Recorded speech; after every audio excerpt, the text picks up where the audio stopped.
In today's session, we are going to read in the story how George and Harris packed hampers. And one more thing is there that we will find another character other than these three friends, Jerome, George, and Harris. We will find another character who will be involved in packing. Let us see who is that. And we will also find out who is going to pack and how, more importantly.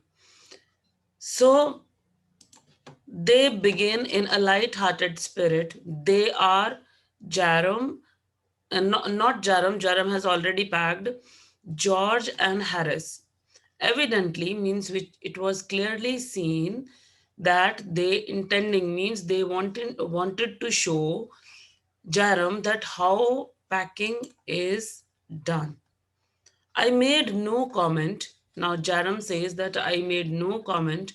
I only waited because I knew that if I can't pack properly, it means my friends are also not, means I know my friends well, that even they are not good at it. George and Harris is the worst packer in this world.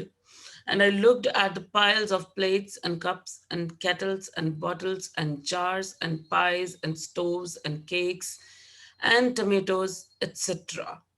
Now, as we already know, we are already aware of it that these friends are going on a journey by boat, and every time they will have to cook themselves.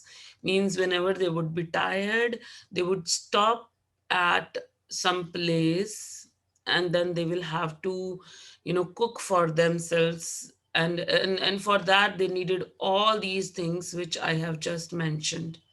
So this packing was still pending, and I felt that the thing would soon become exciting.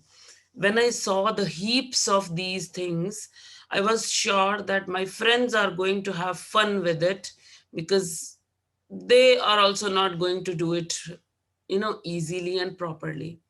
And actually, it did. They started with breaking a cup. Now, the beginning was like this, that they broke a cup. That was the first thing they did. They did that just to show you that what they could do and get you interested. As you must have noticed, then suppose you go to watch a movie, and when the movie starts, you actually get the idea that whether that movie is going to be interesting, or are you going to be bored, means what kind of content is going to be followed. You get a bit of idea in the beginning only. So in the beginning of packing, when George and Harris just started, they started with breaking a cup, which makes you feel more interested that let's see what else they break and what they do in their packing now. Then Harris packed the strawberry jam. Now, this is the second thing. Harris packed the strawberry jam on top of a tomato and squashed it. Now, look at the what you can say common sense or sense of the person who is Harris. He packed the heavy bottle of strawberry jam on the tomato, and obviously the tomato has to be squashed. And to pick out the tomato, they had to use the teaspoon because it was fully squashed. And then it was George's turn. Now, how Jairus is going to stay behind? He trod on the butter. He walked over the butter. I didn't say anything because I was enjoying it. But I came over and sat on the edge of the table and watched them. Now I was getting more interested in the things which they were going to do. As you can see in the picture, Jaram sat on the edge of the table and watched these two people struggling with the they were struggling with the packing, with the things, because they are also not good at it. And let me give you a hint. In the picture you can see another character somewhere in the picture. it is there, who is going to play an important part in packing. It irritated them more than anything I could have said. I felt that. It made them nervous and excited, and they stepped on things and put things behind them, and they then couldn't find them when they wanted them. Now, as means same thing happened with them, which happens with me when I am trying to find out my toothbrush. Now what happened with them, they were looking for the things, and for the thing they looked for was never visible to them, and for the thing they didn't want at that time would keep on coming in their way all the time. And they packed the pies at the bottom. Now pies are, that they are soft. They packed them at the bottom and put heavy things on top and smashed the pies in. Another thing, like as they did with the tomato, they did same with pies. They upset salt over everything, and as for the butter, now they upset the salt because it was all over everything. And now comes the butter. What happened with butter? I never saw two men do more with 1 and 2 pence worth of butter in my whole life than they did. Pence means here it means for currency, as we do have paisa for a currency, rupee for a currency in India. In the same way, pence. So I never had seen two people doing so much adventure with 1 and 2 pence worth. Means cost of that butter would be just 1 or 2 pence, and they were doing so much adventure with that cheap thing, that so low cost thing, that I had never seen. After George had got it off his slipper. Now imagine the situation. George saw it. George, got it off from his slipper, which he was wearing. They tried to put it in the kettle, and then it won't go in. And that what was in wouldn't come out. The thing whichever they put in was not coming out, and which thing was out was not going in. They did scrape it out last, and now what did they do? They scrape it, you means maybe with knife, maybe with fingers, I don't know, and put it down on a chair. Then they put the butter on the chair, and look, finally what happened. And Harris sat on it. They put the butter on the chair, and Harris sat on it, and it stuck to him. And they went looking for it all over the room. Now imagine the situation: butter on the chair, Harris sat on it, it stuck to his back, and then they both were looking around everywhere for the butter, that where the butter has gone. Now, said George, I'll take my oath, means I swear, I put it down on that chair, said George, staring at the empty seat. Now he's looking continuously at the empty seat and saying, I swear I put it on the chair. And Harris says, I saw you do it myself, means I also have seen you doing that not a minute ago. Then they started round the room again, looking for it. Now they started looking for it, searching for it. And then they met again in the center. Now, never the situation came when Harris was showing, means was turned, had turned his back towards George. They went always in front to front of each other. Now they're starting staring at each other. Most extraordinary thing I ever heard of. George said, it's really so mysterious where the butter has gone. I have never seen the things vanishing like this. So mysterious, said Harris. Means it's a mystery where the butter has gone. Then George got round at the back of Harris and saw it. Then suddenly what happened that George came behind Harris just for, when they were looking for the butter, and he found it there on the back of Harris. Why, here it is all the time, he exclaimed indignantly. Where? Cried Harris.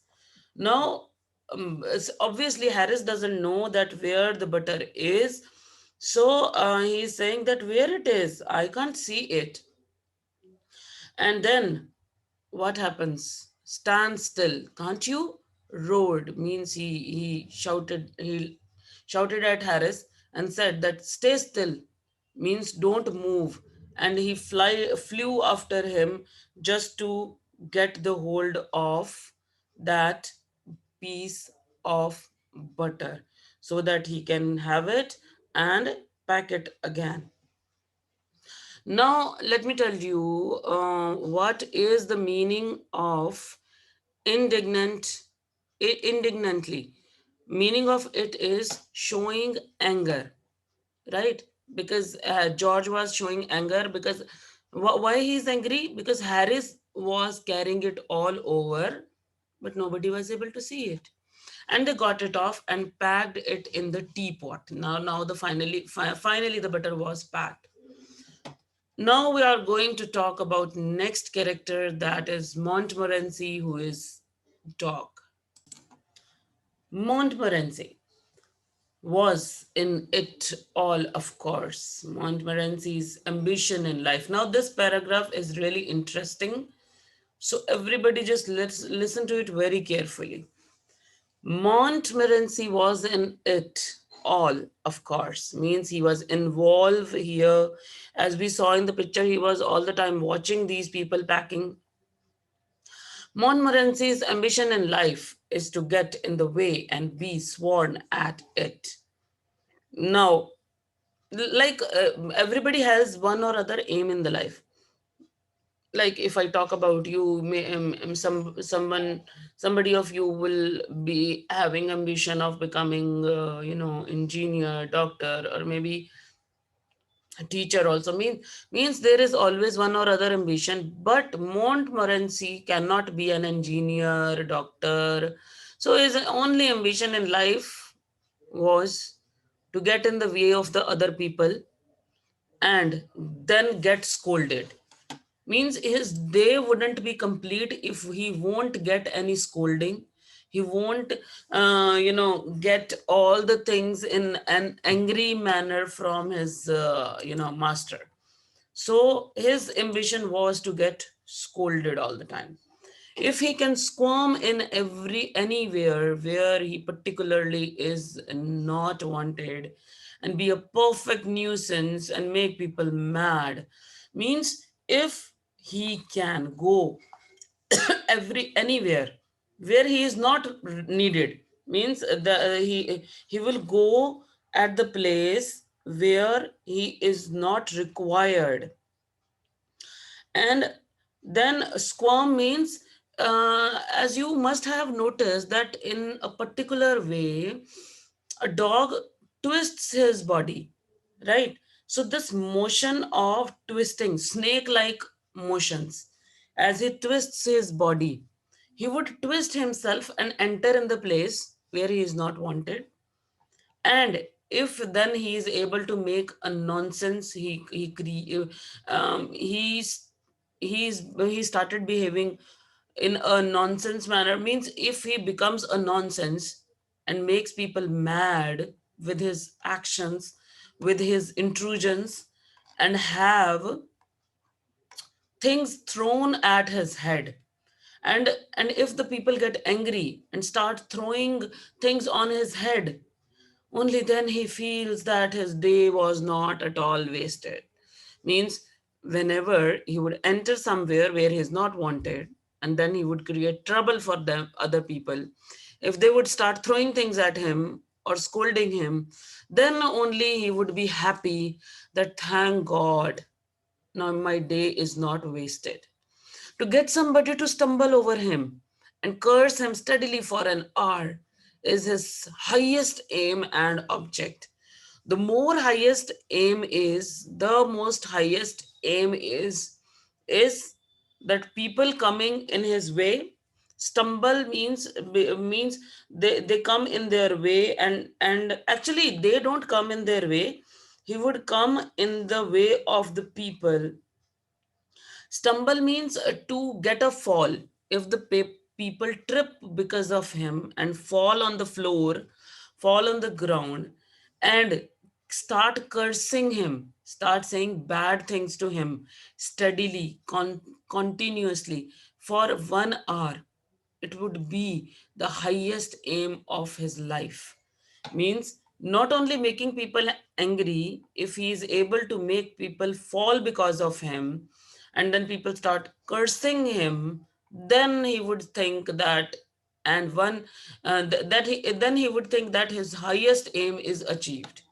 And when he has succeeded in accomplishing this, means when he has irritated the people so much that they start cursing him, then he would think that he has been succeeded. And then what becomes? His conceit becomes quite unbearable. Then his pride, conceit means pride, his pride cannot be, you know, you can't bear his pride. You must have seen, if the person, if anyone is fighting for a competition, and if that person wins, and the way he walks, the way he talks to the other people, you can see the pride in that. In the same way, you could see the pride in the walk of Montmorency if he was able to make people so angry that they start cursing him, they fell on the ground, they become angry. Then he thinks that finally I have achieved something which nobody can. He came and sat down on things just when they were wanted to be packed. Now you can see, whenever something was to be packed in the bag, Montmorency would come there and sit on that. And he labored under the fixed belief that whenever Harris or George reached out their hand for anything, it was his cold, means cold. There is no need to tell you the meaning. Damp means wet. Wet nose that they wanted. Now he would work for the belief, he would work for one thing, that whenever Harris or George will stretch their hand to pick up something, then what should come in their hand? It should be the nose, the wet nose of the dog. He put his leg into the jam. Then in the bottle of jam, he put his leg, and he worried the teaspoons. Now, what did he do? He messed all the teaspoons there, and he pretended, means, and he acted like this, that the lemons which were to be packed, that they were rats and got into the hamper. Like he pretended that lemons were rats, which due to some mistake have been packed in the hampers, and he is trying to kill them. He would assume the situation. He would assume that rats means lemons. They are packed in the bags, and my duty is to throw them out, to make them be out of the hamper. And then killed means he's trying to kill the rats, which are actually lemons. Three of them before Harris could land him with a frying pan. Now, finally, he kept on doing this, like behaving as if he was killing the rats. Finally, Harris hit him on his head with the frying pan. I think it was there in the video, sorry, picture, as you can see, that he has. See, you can see that how much mess he has created. And finally, Harris is going to hit him on his head with a frying pan. So this is the all mess which is created by this dog whose name is Montmorency. Harris said, I encouraged him. Now, these people are frustrated, Harris and George, And the thing, I am provoking Montmorency to do all this nonsense. He thinks that I encouraged him. I didn't encourage him. Means Montmorency, the type of dog he is, does he need any kind of encouragement? Does he, as it is given in the text also, a dog like that doesn't want any encouragement. He's self motivated, you know. It's the natural, original sin that is born in him. Now, this sin is already there in him that makes him do things like that. Now this is the inbuilt thing which you get by birth, which makes him do all this nonsense. The packing was done at 12:50, and Harris sat on the big hamper and said he hoped nothing would be found broken. George said that if anything was broken, it was broken, means let it be. Whatever is broken, let it be like that, which reflection seemed to comfort him. He also said he was ready for bed. We were all ready for bed. Harris was to sleep with us that night. Maybe Harris lived in some other house. And we went upstairs. We tossed for beds, and Harris had to sleep with me. Means we were arranging beddings, and then he said, do you prefer the inside or outside, Jay? I think you people also do, everybody does. Means is being beside the wall or other side from where you can step down from the bed, Jay. I said I generally prefer to sleep inside a bed. Harris said it was odd. Means everybody likes to, sleep at the side from where they can get down easily. George said, what time shall I wake you fellows? Means when shall I wake you up? Harris said 7. I said no, 6, because I wanted to write some letters. Before leaving the house, I wanted to write some letters. Earlier there were no phones. Remember that. Harris and I had a bit of a row over it, but means they had a kind of argument over it, but at last split the difference. Means we tried to balance the things and said 6:30. That means 6:30. Wake us at 6:30, George, we said. George made no answer, and we found on going over that he had been asleep for some time. Now this thing is also funny. Harris and I kept on arguing on the issue of time when we should wake up, and the person who was supposed to wake us up is already asleep. So we placed the bath where he could tumble over into it on getting out in the morning and went to bed ourselves. Now, what did we do? We filled a bucket or maybe a tub with water and placed near his bed, so that when he would get up in the morning, he would directly land in the bucket or that bath, and he would get wet. And then we went for sleeping. Then we went to bed to sleep. Now, this is also mentioned here, Jaram K. Jaram, who is the author, and it is also mentioned this is an extract from Three Men in Boat. So now the packing has ended.